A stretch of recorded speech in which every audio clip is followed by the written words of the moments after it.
Corporate Finance Presentation, Preferred Stock Financing. Get ready, it's time to take our chance with corporate finance. Preferred stock financing. Remember that when we're thinking about financing options of a corporation, there are two primary buckets we can think of. One being the debt financing, two being the equity financing, that paralleling in essence the accounting equation of assets, what the company has equals liabilities, debt financing plus equity side of things. We're focusing here on the equity side of things. When we think about the equity in general, there's two primary buckets on the equity side, that being the common stocks and then the preferred stocks.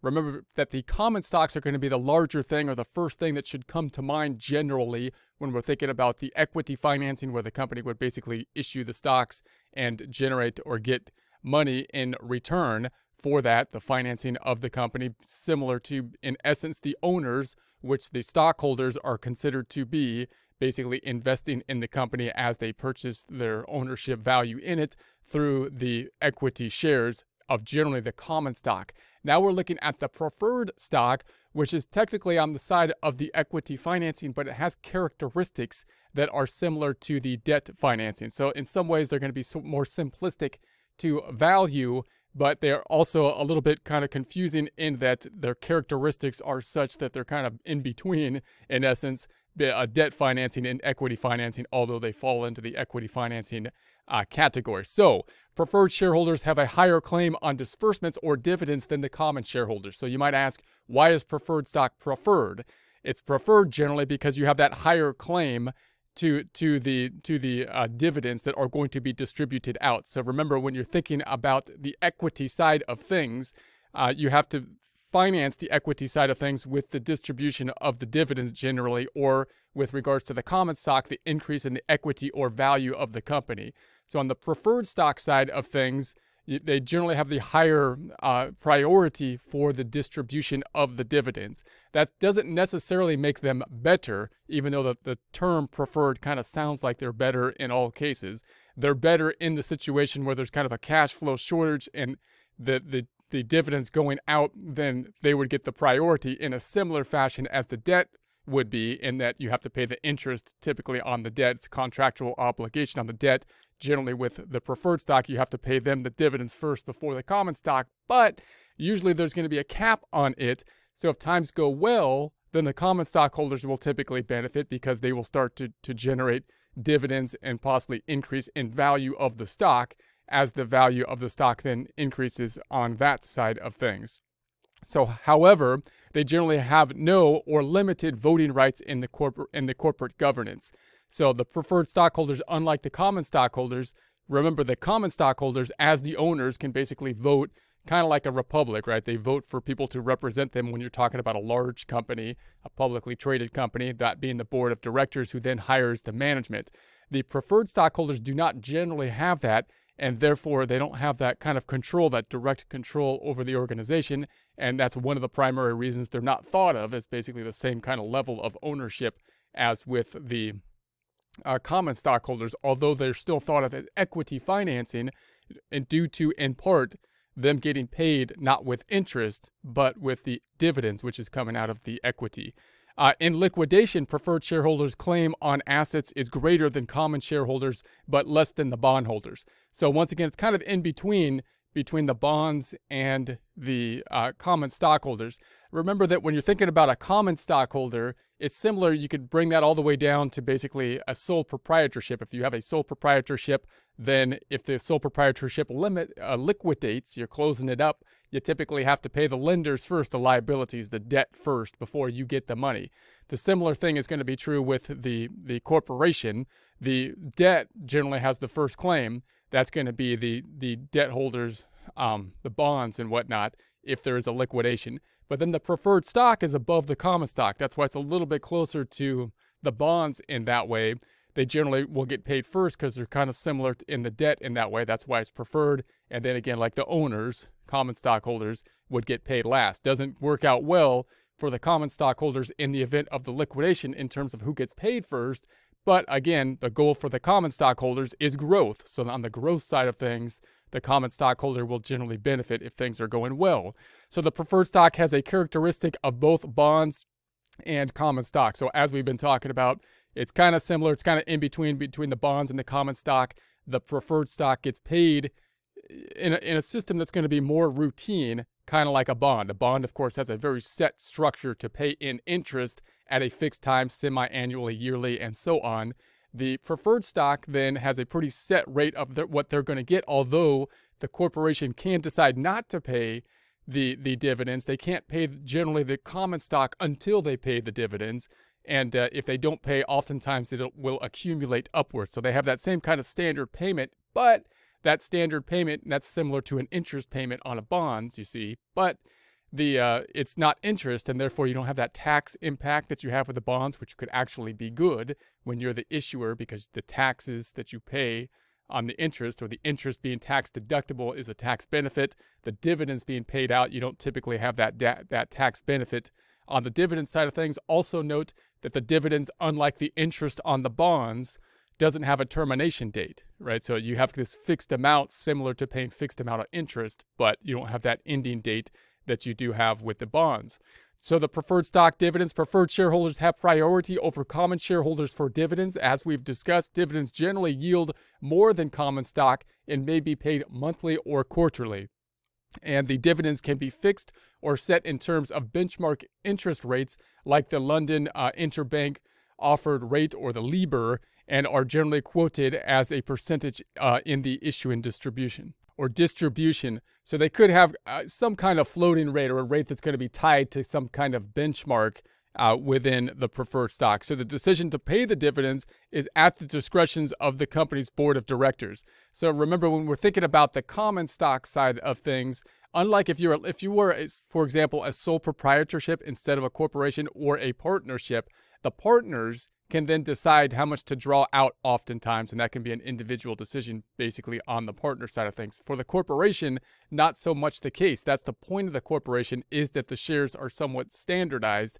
That's what gives a lot of the benefits of the corporation, allows the corporation to trade the shares and so on. So you do not have a situation where a single owner can then decide that they want to have dividends to be paid out. It's going to be a big bureaucratic process to decide the dividends that need to be paid out, and it's got to be decided by the board of directors, of course, and the board of directors then are voted on by the owners of the corporation, which are the common stockholders. So you would think then the common stockholders have kind of like the ultimate control in essence, but if the preferred stock is out there, the common stockholders cannot generally say, give us dividends and don't pay the preferred stock people, because the fact that it's preferred means that they got to get paid first generally before you can pay out to the common stock holders. So the board of directors could say, hey, we're not going to pay out any dividends because we're going to hold on to them for whatever reason.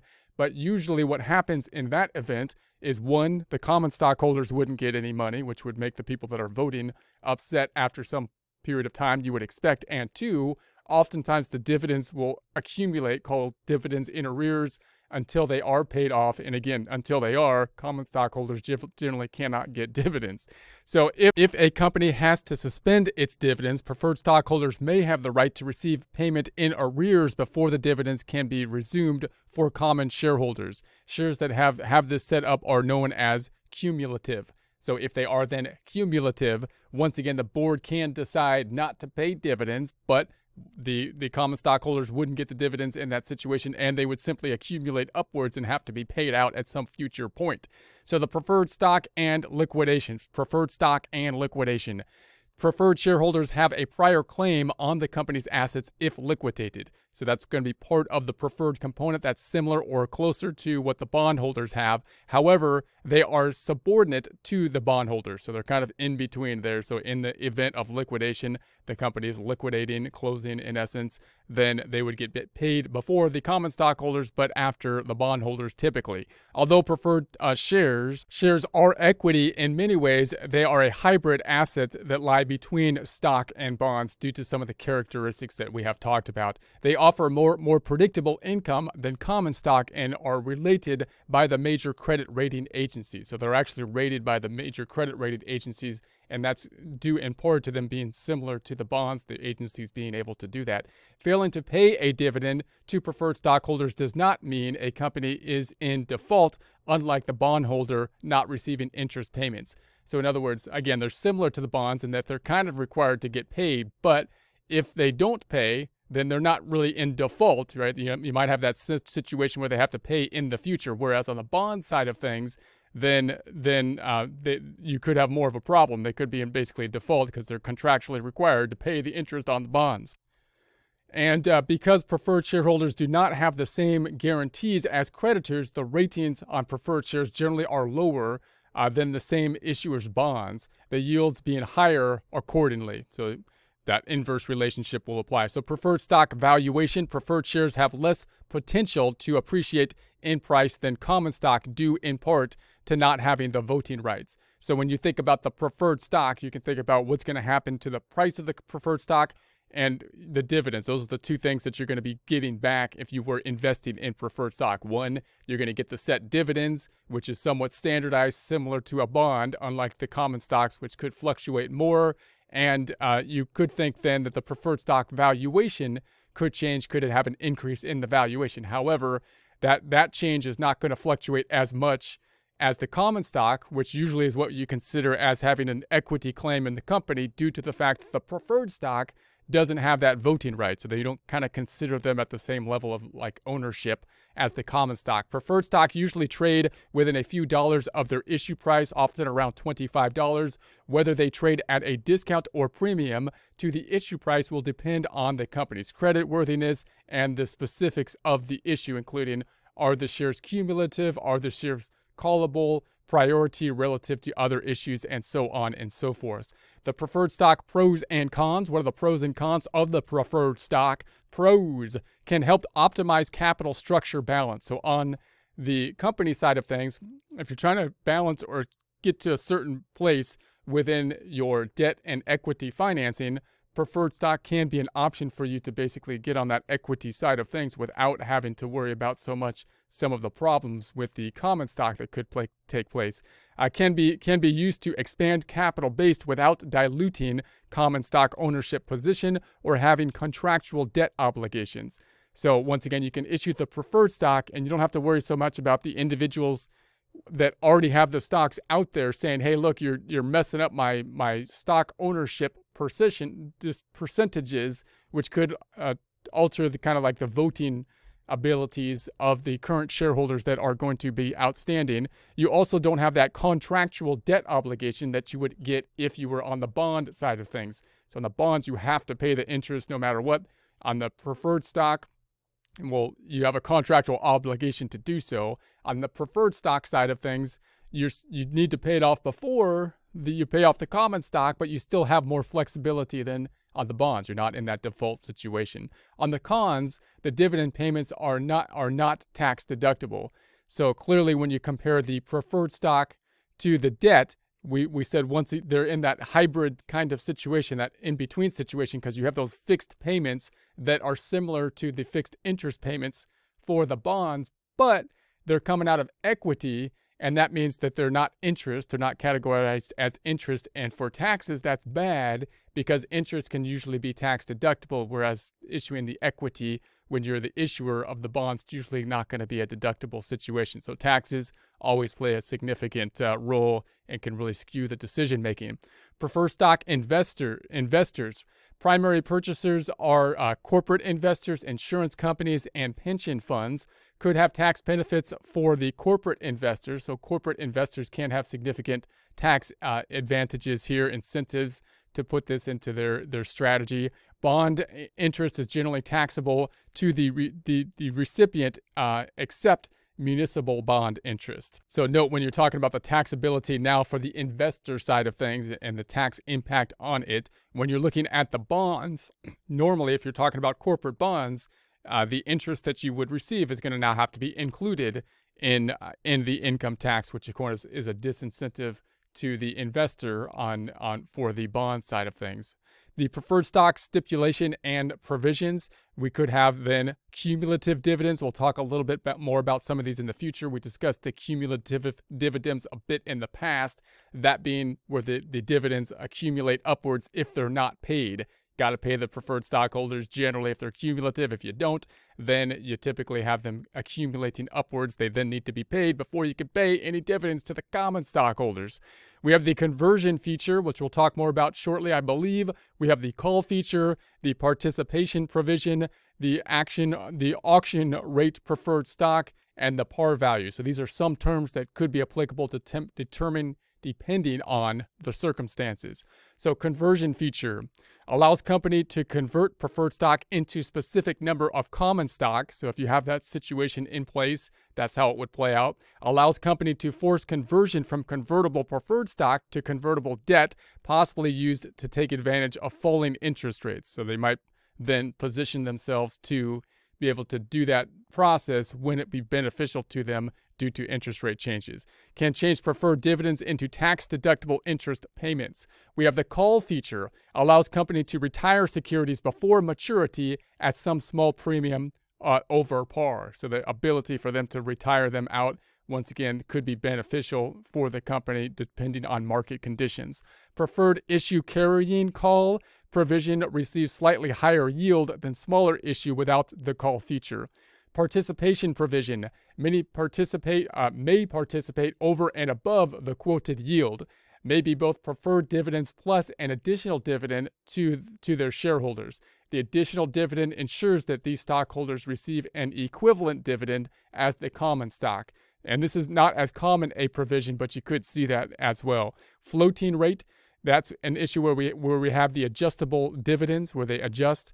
The dividend may change based on current market conditions. So you got that floating rate, which could be attractive to investors so that they're less risk involved with the rate increase. And remember, when you're thinking about rates changing and floating, there's going to be a difference, of course, if you're the investor or if you're going to be the issuer of it. You might have more understanding of floating rates, possibly with something like a mortgage, when you're comparing a mortgage rate that could be fluctuating versus a mortgage rate that is a 30-year fixed or 15-year fixed. When you are the one borrowing, the floating rate is very scary because if the interest rate goes up, then you're going to owe more interest on it. But when you're the investor, of course, then the floating rate could be a beneficial thing, oftentimes would be, and that would allow the adjustment to take place on the market conditions, which could be beneficial to you on that side of things. So investors can reduce risk and price changes in that situation. The auction rate, preferred stock issued to bidder willing to accept the lowest yield, then the next lowest bidder, and so on until all preferred stock is sold. And the par value is set at anticipated market value when issued. So typically you can think of this similar to bonds. They're going to try to issue the preferred stock. They're going to set the par value to what it should be when they issue the preferred stock to hopefully sell it at that par value. And that'll line up with the terms of the preferred stock, including the dividends that will be paid out and any of these other conditions that would take place. Establishes amount due to preferred shareholders. The event of liquidation determines base against which percentage or dollar return on preferred stock is computed. So these are just some characteristics that you might see. So generally, remember, recapping here, you can get the financing into two main buckets for the corporation, that being debt financing, equity financing. When you're then zeroing in on the equity side of things, you have two main buckets again. However, one bucket is the primary bucket, that being the common stock, and the other then being that preferred stock. It's on the equity side, but you could think of it as having characteristics similar to the debt. So kind of in between in terms of how it actually functions between the debt and equity.